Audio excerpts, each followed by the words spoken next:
Chapter 3. Sol reached out with both hands trying to take the potion, but his right hand was stiff as a board, and his left was nothing but bare bone. Seeing this, the woman didn't hand him the crystal bottle.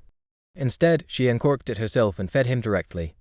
Sol tilted his head back stiffly, cooperating as she poured the potion into his mouth. Being fed medicine by a beautiful woman might be a blessing. Being fed by half a beautiful woman, not so much. Still, the potion worked wonders. As soon as it went down, the cold current flowed from his throat to his stomach. The shivering stopped, and sensation began to return to both hands. His right hand quickly regained mobility. He felt an itch on his forehead and raised a hand to touch it, only to find the scabs on his old wounds had all fallen away. Only his left hand remained skeletal, showing no signs of recovery. With your current constitution, your left hand likely won't recover, the woman said casually, placing the bottle on the table. Unless you become a wizardess apprentice. Sol gave a bitter smile. I am just a servant. So what? The woman smiled. If you're really interested, I have a test opportunity. The only question is, do you dare take it? A test to become a wizardess apprentice. Sol immediately looked up. I do, milady. I want to become a wizardess apprentice. Oh, Toldo. The woman wasn't surprised by his answer. From the moment Sol volunteered as a live test subject, she could already tell he had strong willpower and courage. Even if he felt fear, he remained relatively calm. These were qualities a wizardess apprentice should have. Sol waited for her laughter to fade before asking, Milady, if you help me become a wizardess apprentice, what would I owe you? Owe me? The woman's tone shifted sharply. What do you think you have that could match the value of an apprentice's slot? Sol froze, the excitement draining from his face. Just a few days as a servant, and he was already desperate to leave that role behind. That was why he'd been so eager, even ready to accept any terms. But with a single question, she snapped him back to reality. Right now, he has no value. Nothing that could justify being given such an opportunity. He fell silent, but he wasn't giving up on becoming an apprentice. He believed the woman wasn't simply toying with him by offering the test. He just had to wait for her to name her price. Do you really want to become a wizardess apprentice? She asked again. Even if it means ending up like me. She leaned forward abruptly. The glass dome atop her head shook violently. The milky white liquid inside slush, forming bubbles and waves. Eyeballs floating in the fluid bumped against the glass, making dull thudding noises. Sol had seen wizard apprentices before, but none looked anywhere near as terrifying as this woman. Still. I do, he replied, his voice low but firm, staring straight at her distorted head. Better to die chasing power than lie every day in fear of being turned into fertilizer. Good. The woman nodded with satisfaction. In a couple of days, a new batch of apprentices will be brought in. Most of them, 7 or 8, will probably die on the way. As usual, they'll pull some replacements from the servants. I'll make sure your name is among them. Thank you, milady. Concha.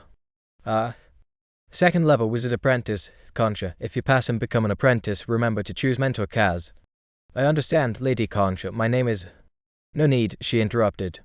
If you become a wizardess apprentice, then you can tell me your name. Sol fell silent. Until then, to her, he was just a name, a servant, not even worth a name.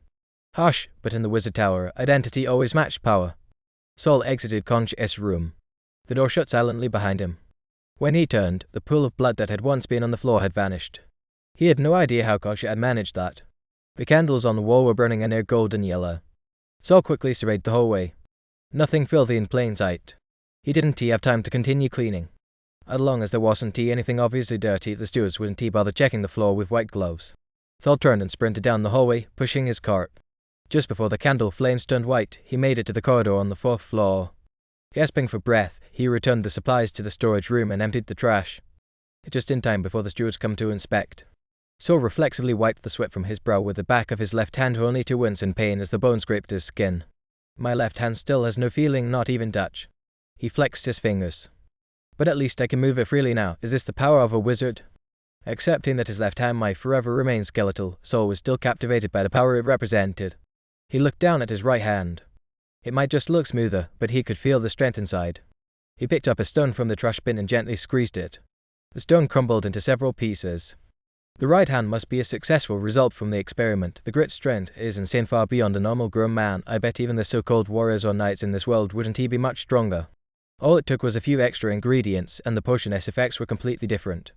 Sol's desire to become a wizardess apprentice solidified even further. With that thought, he left the storage room and approached the door to their shared bedroom. He pushed the door open slightly.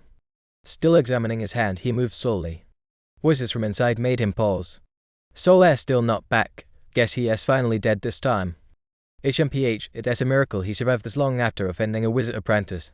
Well, now that he has gone, we'll have to take turns doing those early morning hallway cleanups again. Silence followed. Saul's brow furrowed.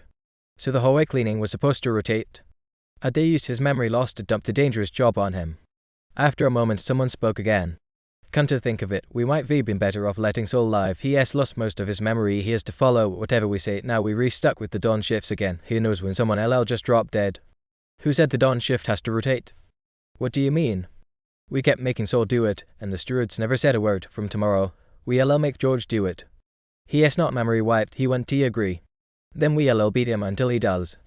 At that point, everyone seemed convinced Saul was dead, and they started arguing over who the next unlucky sap would be.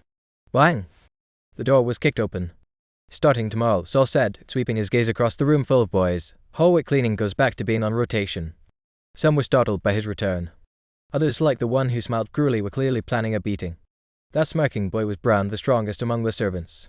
He had the best sleeping spot near the light and got to be first in line for meals. All learned by fists. Now, some little brat dared defy his rule. Brown cracked his knuckles, ready to teach Saul a lesson about rules. He marched over and threw a punch without a word. Smack. But Saul raised his right hand and blocked it. Bastard! Brown shouted, trying to pull his hand back for another strike. But he couldn't move. His fist was clamped in an iron grip. Since when did Saul have this kind of strength? He looked like a scrawny 10-year-old. Saul, feeling the force in his right hand, stayed expressionless. He clenched harder. Crack! Ow! Brown collapsed, howling and clutching his arm. When Saul finally let go, Brown fell to the ground, convulsing in pain.